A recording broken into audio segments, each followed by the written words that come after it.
Here is a satirical tweet from Alyssa Milan. Sorry, not sorry. Milano not. My heart is exploding with love and admiration for this man who is willing to do what needed to be done, and that is to destroy Bernie Sanders' presidential run, to protect corporate greed, and to endorse blue rape for the good of women and little girls everywhere. Los Angeles Times. The U.S. is no stranger to interfering in the elections of other countries. This is from 2016. The U.S. has a long history of attempting to influence presidential elections in other countries. It's done so as many as 81 times between 1946 and 2000, according to a database amassed by political scientist Dov Levin of Carnegie Mellon University. That number doesn't include military coups and regime change efforts following the election of candidates the U.S. didn't like, notably those in Iran, Guatemala, and Chile, nor does it include general assistance with the electoral process, such as election monitoring. Levin defines intervention as a costly act which is designed to determine the election results in favor of one of the two sides. These acts, carried out in secret 2/3 of the time, include funding the election campaigns of specific parties, disseminating misinformation or propaganda, training locals of only one side in various campaigning or get-out-the-vote techniques, helping one side design their campaign materials, making public pronouncements or threats in favor of or against a candidate, and providing or withdrawing foreign aid. So if the United States is willing to do this in other countries, why not in its own country? It's not as though the CIA cares more about working-class people than it does about its funders. Here's a 2017 article. Documents expose how U.S. government uses Hollywood to promote and propagandize. A vast swath of documents revealing the extent of U.S. government influence in Hollywood, including editing scripts and blocking critical movies from ever being made, have been unearthed, indicating U.S. officials have covertly helped produce at least 800 major movies and 1,000 television shows since 1910. The files were uncovered by Tom Secker, an independent researcher, and Dr. Matthew Alford, a teaching fellow at the University of Bath, after diligent trawling of over 4,000 U.S. military and intelligence documents obtained under the Freedom of Information Act. They form the basis of the duo's book, National Security Cinema. Among the trove are office diary reports from assorted military entertainment liaison offices, documents from the Department of Defense and Central Intelligence Agency on changes made to film scripts, production assistance agreements signed between military officials and film producers, and internal government communications about the entertainment industry. It may not be entirely surprising that the U.S. government seeks to influence films and TV. After all, the power of media to shape public perceptions of major contemporary issues and historical events is well documented. And it's no secret U.S. government agencies operate entertainment liaison offices, connecting entertainment industry professionals with department officials. However, the publicly purveyed image of these offices, small operations assisting actors, authors, directors, producers, and screenwriters upon request, with minimal input on media projects beyond ensuring authenticity and accurate portrayal of agencies in the media, could not be further from the truth. Moreover, previous estimates of how many projects the U.S. government has assisted were woefully inadequate, to say the least. Messrs. Secker and Alford were shocked by the scale of what they discovered and what the U.S. security establishment's combined efforts have produced. Because I was already more aware of World War II's secret weapon, propaganda in film, I won't read this one, but I'll just let you see that it's here and you can read it later. This is from Wikipedia regarding the role of the film industry during and after World War II. The United States had the largest film industry of any of the Allied powers, and its use for propaganda purposes is legendary. Because it was so big, there was no single governmental or semi-governmental agency that centrally controlled it. Instead, the Office of War Information coordinated efforts among many entities to produce propaganda. OCIAA, Office of the Coordinator of Inter-American Affairs, OEM, Office for Emergency Management, OSS, which became the CIA, Office of Strategic Services, USAAF, United States Army Air Forces, USASC, U.S. Army Signal Corps, USASSD, U.S. Army Special Service Division, USDA, United States Department of Agriculture, USDT, United States Department of Treasury, USN, United States Navy, USDW, United States Department of War, WACMPI, War Activities Committee of the Motion Pictures Industry. While you may not have thought of the USDA as a propaganda tool, this list shows otherwise.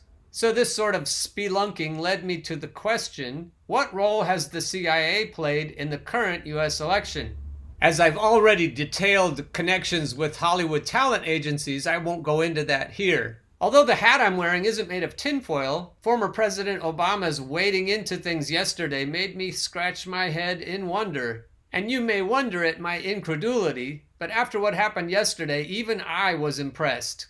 I've been tracking for months Obama's influence on the current election cycle, but yesterday's blatant intervention just seemed to be too coordinated to go without examination. This is a condensed, albeit meticulously researched, version of what's going on in politics here and abroad. It is settled fact that the CIA has an office in Hollywood and has worked directly with filmmakers to propagandize the American people over many years. It also is settled fact that the US has intervened in politics here and abroad for many years. For Christ's sake, the CIA has routinely killed people, many of them innocent civilians, to promote the interests of the ruling class, multinational corporations, of the US and its allies. This is not some crazy conspiracy theory. It also is true that the governments of other countries have operated similarly over the years. Predictably, some governments have worked consistently to push politics to the left, and others have sought to resist those efforts and make the world safer for capitalism. While one may argue that capitalism is merely one way to harness the productivity of workers and then skim off whatever portion of that productivity is desired and put it into the pockets of the corporate masters, one also may argue, as Orwell seems to do in Animal Farm, that the act of organizing workers to overthrow their oppressive owners and then leading them to seize the means of their own productivity simply will lead to new assholes taking the place of the old assholes and ruling with even more brutal authority than before. I don't have a solid rebuttal to either contention, but even so, I'm hopeful that democracy will not merely be a brief failed experiment in world history. Even though most of my audience probably leans left, I have a few dear viewers and listeners who are populists from the other side of the political aisle. I've confessed to them that my own political tendencies probably would lean toward rugged individualism. I don't naturally want to meddle in other people's affairs, as so many liberals are wont to do, if it weren't for the painful realization that we workers will never be able to throw off the yoke of our oppressors without working together. Many of my righty friends agree with this idea and even seem at least partially disposed to joining me on the radical fringes of the left. Some of these are truck drivers, to help foment crippling labor strikes and other forms of protest. It's not easy, however, under the onslaught of the current propaganda machine to keep straight who our real enemies are. It won't help if we rise in solidarity, but then are unable to locate and dismantle the forces that truly are responsible for our oppression. In my book, the true enemies are those who would rather treat us like animals on a farm than allow any sort of democratic rule to take hold. Even though leftist efforts from the past have been commandeered and steered toward authoritarianism, which is the opposite pole from my own leanings, I still believe that a government must take its primary direction from regular people and not from the few who have figured out how to purchase Boardwalk and Park Place on the Monopoly Board and thus control everyone else. In short, I believe in democracy and a government that operates on behalf of we the people. Neither capitalism nor communism, at least in any of their previous or current forms, seem capable of such a feat. The last few paragraphs of this piece are intended to help listeners and viewers form a hypothetical framework that might help make sense of the seemingly nonsensical events we've witnessed in this and in previous election cycles. The flow of information is the key strength and also potential Achilles heel in the battle for dominance/liberation. The CIA has worked actively to promote the idea that regular people should resort to a knee-jerk dismissal of conspiracy-type information. Therefore, it will take time to undo that sort of brainwashing and bring people to new information with an open mind.